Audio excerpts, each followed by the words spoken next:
All right, let's jump into the Stevenson Ranch real estate market, see what's going on. We've got an update from Connor with Honor, and trust me, you are going to want to hear this. This market update is fresh, like it just came out today, December 3rd, 2024. Active listings, prices, advice for buyers and sellers. Connor's got it all. But here's the thing that really caught my eye. Sellers are offering more and more concessions these days, but they're not putting those details out in the open anymore. What do you make of that, expert speaker? Yeah, it's interesting. It means you can't just like go online and see the whole picture, right? It's kind of like a secret market almost. Buyers who are in the know and who have a good agent could really benefit from that. Exactly. Having a skilled agent seems more important than ever. But before we get into the specifics, let's take a look at what's actually available out there. So Connor breaks it down. 24 active listings as of today. We've got 14 single-family homes, 5 condos, and 5 townhomes. What does that tell us about the Stevenson Ranch market in general? Well, I think it shows that Stevenson Ranch has a little something for everyone, different lifestyles, different budgets. You've got space for families, lower maintenance condo living, it's all there. Pretty diverse, which is great for buyers. And speaking of good news for buyers, Connor mentions this website, SantaClaritaOpenHouses.com. You can check out all the listings, no ads, no need to create an account. I gotta say, I hate those things when I'm looking at houses online. Yeah, me too. Anything that makes things easier and more transparent, that's a win for buyers. Absolutely. Okay, so we've got options. But let's talk about those condos and townhomes for a minute. Anything that really sets them apart in Stevenson Ranch. A lot of people use those terms interchangeably, but I'm guessing there are some differences. You're right, there are. Connor talks about this specific type of townhome they have in Stevenson Ranch called a diamond head. It's got more privacy than a typical condo. Diamond Head. Okay, that's got me intrigued. Tell me more about that. Basically, you enter these townhomes at street level, but the living space is actually upstairs. So you're not sharing walls in the usual way. It's more like you're stepping into your own little world. Ah, I see. That does sound pretty appealing. So we've got a good mix of properties, a user-friendly website to check them out, and even some unique townhome designs. But what about the money side of things? Connor mentioned interest rates are kind of in flux right now, with the possibility of them going down in the coming months. Now, I'm sure a lot of our listeners are wondering, what does that actually mean for my monthly payments? Could you break down the connection between interest rates and what we end up paying each month for our mortgage? Sure. So Connor mentions the Federal Reserve's bank borrowing rate, which does have an effect on consumer mortgage rates. But he really emphasizes the 10-year bond as a better gauge of where mortgage rates are headed. The 10-year bond. That sounds pretty technical. Why should the average person, someone thinking about buying or selling a home, why should they care about this bond? Okay, think of it this way. When the 10-year bond yield goes up, mortgage rates usually follow suit. And that has a direct impact on how much you're paying each month for your mortgage. Even a small change in rates can add up to a lot of money over the life of your loan. Makes sense. So we can't predict the future of interest rates, but we can keep an eye on this 10-year bond. Good to know. And of course, always a good idea to talk to a financial advisor for personalized advice. Now let's talk about something that's not always advertised. Seller concessions. You mentioned earlier that they're becoming more common, but the details aren't as easy to find as they used to be. What does that mean for someone trying to buy a home right now? Well, it means you got to do a little digging. Before, the MLS, the multiple listing service, would show the commission offered to buyers' agents, which gave buyers an idea of potential savings. But now, a lot of times, that info is kept private. So you really need a good agent on your side, someone who can uncover those hidden concessions and negotiate for you. So it's not just about finding the right house anymore. It's about finding the right agent who can get you the best deal. Speaking of agents, Connor throws out a warning about dual agency, where the same agent represents both the buyer and the seller. Seems like a tricky situation. What are your thoughts on that? Yeah, I mean, it does raise some red flags. Imagine trying to get the best price for yourself when your agent is also trying to get the highest price for the seller. It's a potential conflict of interest that could really put the buyer at a disadvantage. I can definitely see how that could be a problem. So having separate representation, one agent for the buyer, one for the seller, that seems like the safer bet. But let's move on to something a little less controversial. Cash offers. Connor says there's been a surge in cash offers lately, buyers trying to spend their cash before the year ends. What's driving that, and how does it affect the market? I think there are a few reasons for that. Some buyers might be thinking about taxes, trying to get rid of some cash assets before the new year. Others might be looking for investment opportunities, or maybe they just want to avoid the whole financing hassle. So it's a combination of financial strategy and maybe a little urgency to close those deals before the year is up. But for those of us who aren't making all-cash offers, any advice from Connor on navigating this landscape? He suggests putting a closing date deadline in the contract. That way, buyers who are using financing have some protection, and it helps to ensure that the purchase happens on time. That's a great tip. Adds a layer of security for the buyer, keeps things moving forward. But with the holidays coming up, are closing timelines even realistic for financed offers? Can lenders really process everything that quickly? That's a good point, especially with the holidays right around the corner. Connor stresses the importance of checking with your lender, making sure they're available, and can actually close by the date you want. Open communication and realistic expectations are key. Absolutely. So we've talked about finding a great agent, understanding interest rates and seller concessions, and figuring out the whole cash offer and closing deadline situation. Seems like there's a lot to consider, but also a lot of opportunity for buyers who are prepared and know what they're doing. Connor mentions that sellers who are on the market right now, they're serious about selling and they want to do it quickly. What does that tell us about the power dynamic between buyers and sellers? It suggests that buyers might have a bit more negotiating power than they think. With motivated sellers and potentially fewer buyers out there, it could be a good time to make a move. So don't be afraid to make an offer, but let's not insult anyone with a low ball, right?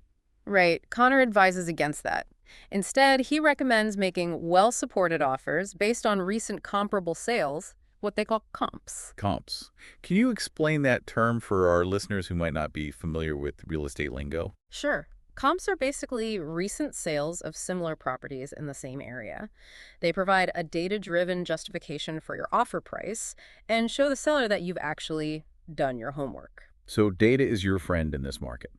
Do your research, understand the comps, and make a reasonable offer. Sounds like a solid plan. Now, what about those who are thinking about selling their home?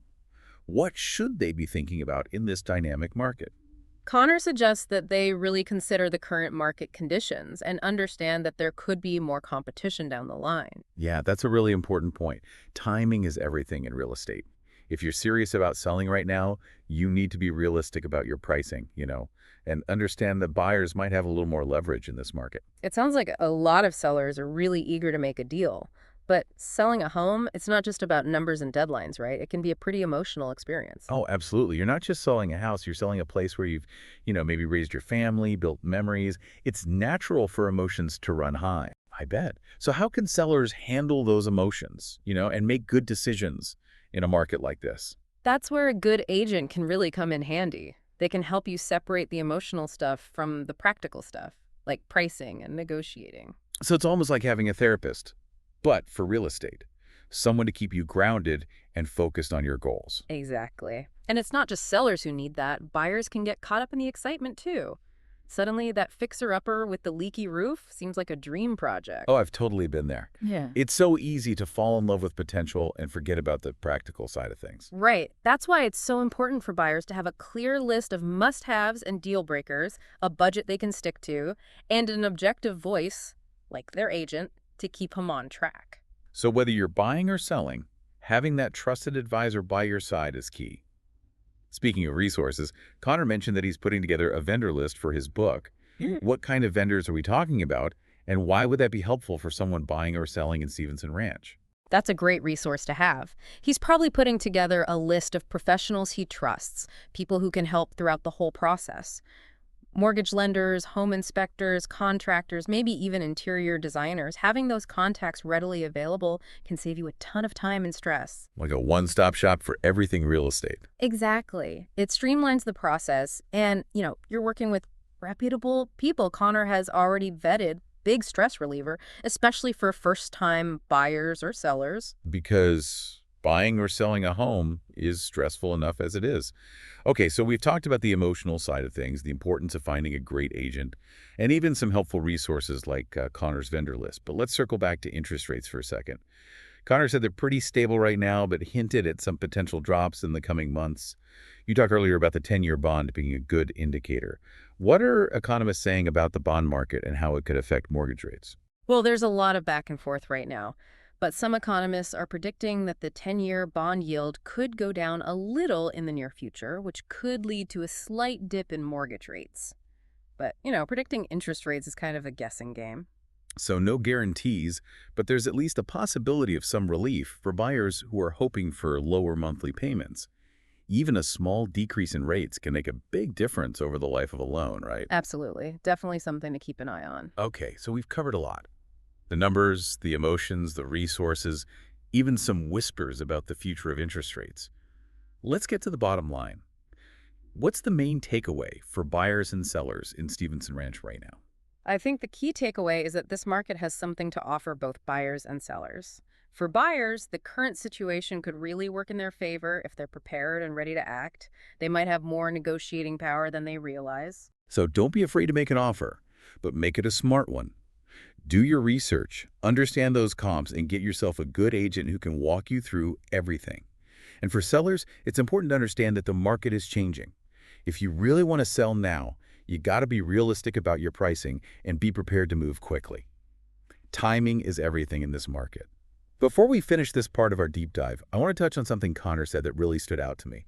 He talked about how commissions aren't listed in the MLS anymore. What does that change mean for buyers and sellers? That's a big shift in the industry. Before, the MLS would show the commission offered to buyers' agents, which made things more transparent.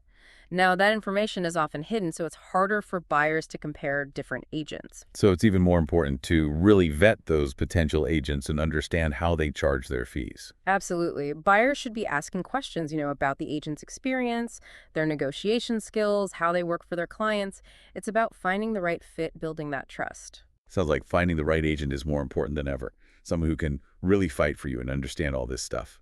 But let's step back for a minute. We've been talking about Stevenson Ranch, but how does it fit into the bigger picture of Southern California real estate? Anything going on regionally that our listeners should know about, even if they're not looking in Stevenson Ranch specifically? That's a good question. So Cal real estate is a mixed bag. Every area has its own vibe. I think what we're seeing in Stevenson Ranch is part of a bigger trend. Buyers are looking for value, but they're also looking for a sense of community. It's not just about the house itself, it's about the lifestyle. So finding a place where you can really settle in, feel connected to your surroundings. Exactly. Stevenson Ranch, with its family-friendly atmosphere, good schools, nature, it really speaks to a certain kind of buyer. And with more and more people working remotely, that lifestyle is becoming even more important. They're willing to go a little further out to find a place that feels like home. Yeah, that makes sense. So looking ahead, what are some potential challenges or opportunities that could shape the Stevenson Ranch market in the coming years? What should our listeners be paying attention to? One thing to think about is the whole debate about housing affordability in California. Demand is still higher than supply, so we might see some policies aimed at increasing density, maybe encouraging more development. Those changes could affect how Stevenson Ranch looks and feels down the line. So like change to zoning rules, building codes, things like that. Possibly. And then, there's also the possibility of economic growth driving up demand even more. If there are more jobs in the area, Stevenson Ranch, with its location and all its amenities, could become even more desirable, which could push prices up. It's a real estate balancing act, trying to figure out what's going to happen. Expert speaker, this has been a super insightful deep dive. Any final words of wisdom for our listeners who are out there navigating the Stevenson Ranch market, whether they're buying or selling? Stay informed, be proactive. Don't be afraid to ask questions. Find a real estate agent you trust, someone who can walk you through the process, explain the data, help you make the right decisions. Remember, knowledge is power, especially in real estate. Couldn't have said it better myself. So there you have it, folks, a deep dive into the Stevenson Ranch real estate market. We uncovered the hidden opportunities, talked about the challenges, even took a peek into the future.